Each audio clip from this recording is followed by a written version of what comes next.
इतिहास में भाइयों के प्रेम और साथ निभाने की मिसाल हमें हमेशा पांडवों से लेकर दी जाती है, जहां कैसी भी परिस्थिति होने के कारण कभी भी पांचों पांडव अलग नहीं हुए और सदा एक दूसरे के साथ ढाल बनकर खड़े रहे। लेकिन क्या आप जानते हैं, पांचों पांडवों में से अर्जुन ने युधिष्ठिर को एक बार लगभग मार ही डाला था।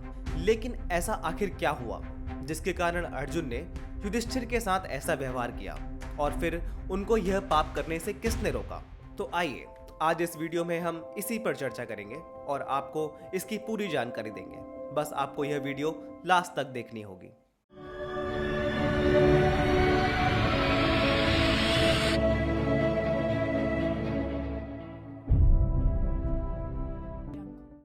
महाभारत युद्ध के 15वें दिन द्रोणाचार्य की मृत्यु के पश्चात कौरवों की सेना का सेनापति कर्ण को बनाया गया। कर्ण के सेनापति बनने के पश्चात 16वां दिन कौरवों के लिए बहुत ही निराशाजनक व्यतीत हुआ, जिससे युद्ध के पश्चात शिविर में कर्ण ने अर्जुन को मारने की प्रतिज्ञा ली। इस प्रतिज्ञा को पूर्ण करने के लिए कर्ण ने दुर्योधन से आग्रह किया कि वह शल्य को उसका सारथी बनने के लिए मना ले। दुर्योधन के आग्रह करने के पश्चात शल्य सारथी बनने के लिए मान गए।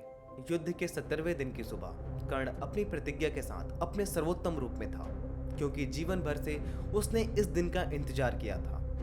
वह बचपन से ही अर्जुन को संसार में अपना सबसे बड़ा प्रतिद्वंदी मानता था, क्योंकि वह अर्जुन को हराकर संसार का सर्वश्रेष्ठ धनुर्धर बनना चाहता था। कर्ण के अलावा स्वयं कृष्ण और अर्जुन भी इस बात को जानते थे कि कर्ण का अर्जुन के साथ यह आखिरी युद्ध होने वाला है। बेशक परिणाम कुछ भी हो, श्री कृष्ण ने इस आखिरी युद्ध से पहले अर्जुन को कर्ण की कमजोरियों के साथ साथ उसकी शक्तियों और पराक्रम से भी अवगत करवाया, क्योंकि श्री कृष्ण चाहते थे कि अर्जुन कहीं अपने प्रतिद्वंदी को कम आंकने की भूल ना कर बैठे।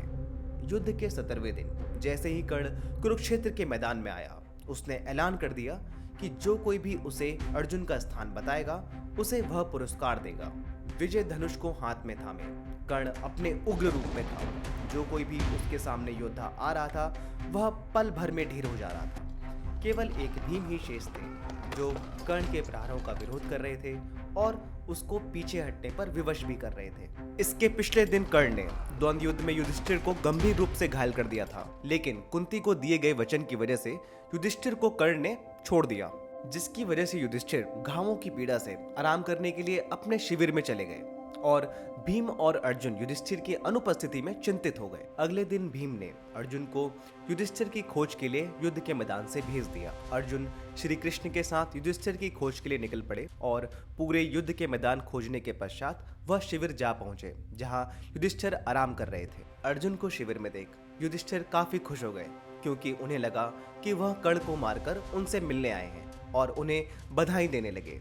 लेकिन अर्जुन ने उन्हें मना कर दिया और बोला कि कर्ण से युद्ध नहीं कर रहे थे, वह तो बल्कि अश्वत्थामा से युद्ध कर रहे थे। और आगे कहा कि मैं आपको देखने आया हूं कि आप स्वस्थ तो हैं ना। अर्जुन के इस जवाब से युधिष्ठिर काफी क्रोध से भर गए और पीड़ा के कारण स्पष्ट रूप से ना सोचते हुए उन्होंने अर्जुन से कहा कि तुम्हारे जैसे योद्धा को इस तरह कर्ण को युद्ध के मैदान में अपने सैनिकों को मरने के लिए छोड़ना शोभा नहीं देता, क्योंकि तुम कर्ण को परास्त नहीं कर सकते। इसके लिए तुम भीम को युद्ध के मैदान में अकेले छोड़कर शिविर में छिपने आ गए। अगर तुम कर्ण से इतने ही भयभीत हो तो तुमने युद्ध से पहले हम सबको आश्वासन क्यों दिया था कि तुम कर्ण को मार दोगे? युधिष्ठिर ने आवेश में कहा कि अर्जुन, तुमने सभी को विफल कर दिया। दुर्योधन ने कहा था कि तुम्हारा कर्ण से कोई मुकाबला ही नहीं है, लेकिन फिर भी मूर्खतावश मैंने तुम पर विश्वास जताया, और यदि तुम कर्ण से युद्ध नहीं कर सकते तो तुम्हें गांडीव रखने का भी कोई अधिकार नहीं है। तुम अपना गांडीव कृष्ण को या किसी अन्य राजा को दे दो और उन्हें यह युद्ध करने दो। तुम्हारी वीरता पर धिक्कार है। अगर आज अभिमन्यु या फिर घटोत्कच जीवित होते तो वो निश्चित रूप से हमारे दुश्मन को पहले ही मार चुके होते। इतना सुनने के पश्चात अर्जुन भी काफी क्रोध से भर गए। उन्होंने अपनी म्यान से तलवार निकाली और युधिष्ठिर की ओर बढ़ गए। तभी श्री कृष्ण हस्तक्षेप करते हुए कहते हैं कि ये क्या कर रहे हो पार्थ? तुम यहाँ युधिष्ठिर का हालचाल लेने आए थे, अब वह यहाँ स्वस्थ हैं तो यह देखकर तुम्हें खुश होना चाहिए।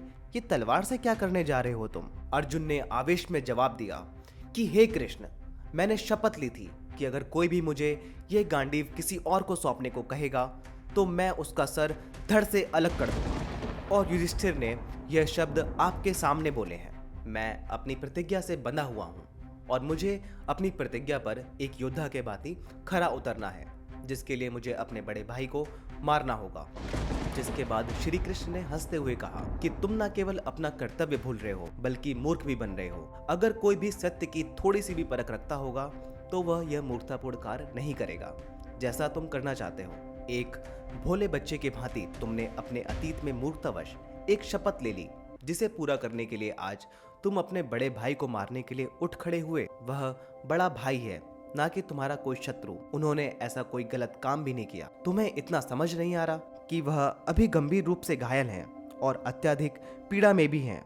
उनके पास कोई शस्त्र भी नहीं है और तो और युद्ध की नैतिकता के हिसाब से वह मारे जाने की परिस्थिति में भी नहीं है। जिसके पश्चात श्री कृष्ण ने अर्जुन से कहा कि सभी प्रकार के निर्णय के लिए विवेक की आवश्यकता होती है। निसंदेह सत्य सर्वोपरि है, लेकिन एक स्पष्ट झूठ अगर किसी निर्दोष की जान बचाता है तो वह सत्य की तुलना में अधिक अच्छा है।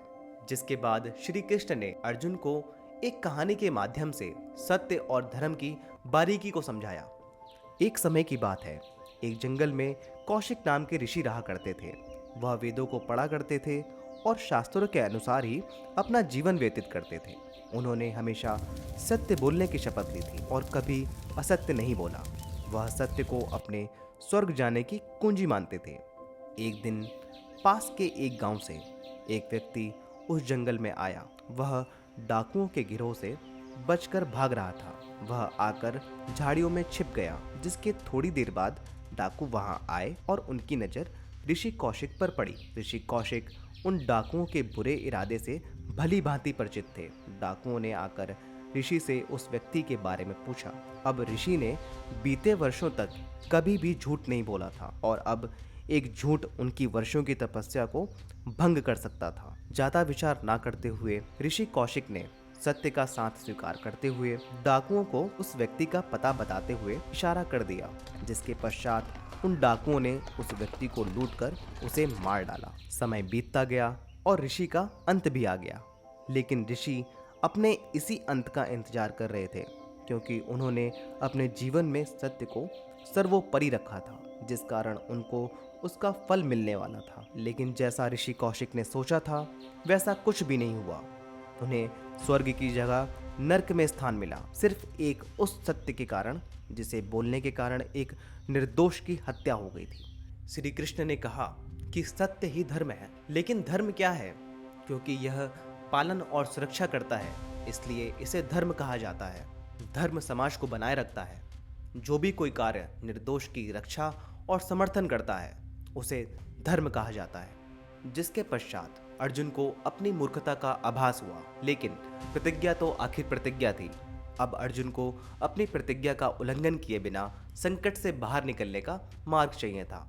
जिसके पश्चात श्री कृष्ण ने अर्जुन को अथर्ववेद की आज्ञा का स्मरण कराया, जिसमें कहा गया है कि किसी ऐसे व्यक्ति का अपमान करना जो श्रद्धा योग्य है उसकी हत्या करने के समान है। और आगे कहा कि युधिष्ठिर तुम्हारे बड़े भाई हैं और धर्म के रक्षक भी हैं, जिसके कारण वह श्रद्धा योग्य है। श्री कृष्ण के सुझाव के अनुसार अर्जुन ने युधिष्ठिर का अपमान करना शुरू कर दिया। अर्जुन ने कहा कि तुम्हें मुझसे कुछ भी कहने का कोई अधिकार नहीं है। तुम स्वयं युद्ध भूमि से भागकर यहाँ छुपे हो। तुम्हारे शुभचिंतकों ने सदैव तुम्हारी रक्षा की है। तुम मेरी आलोचना करने का अधिकार पहले ही खो चुके हो। भीम मेरी आलोचना कर सकता है, लेकिन तुम नहीं, क्योंकि वह युद्ध भूमि में है और अपने प्रतिद्वंदियों को अपना गौरव दिखा रहा है। यहाँ तक कि सात्यकी, सहदेव, नकुल और धृष्टद्युम्न भी युद्ध भूमि में अपने गौरव के कारण मुझे आलोचित करने का अधिकार रखते हैं, लेकिन तुम नहीं। तुम्हारे राजा बनने पर मुझे तनिक भी प्रसन्नता नहीं होगी, क्योंकि तुम पासों के खेल में मोहित हो गए। तुम्हारे इस जुए के कारण ही हम सभी को यह कष्ट सहन करना पड़ रहा है। इतना कहकर अर्जुन शांत हो गए, क्योंकि उन्होंने कभी भी अपने बड़े भाई से ऐसे बात नहीं करी थी। जिससे विचलित होकर अर्जुन ने अपनी तलवार निकाली और स्वयं को मारने का प्रयास किया।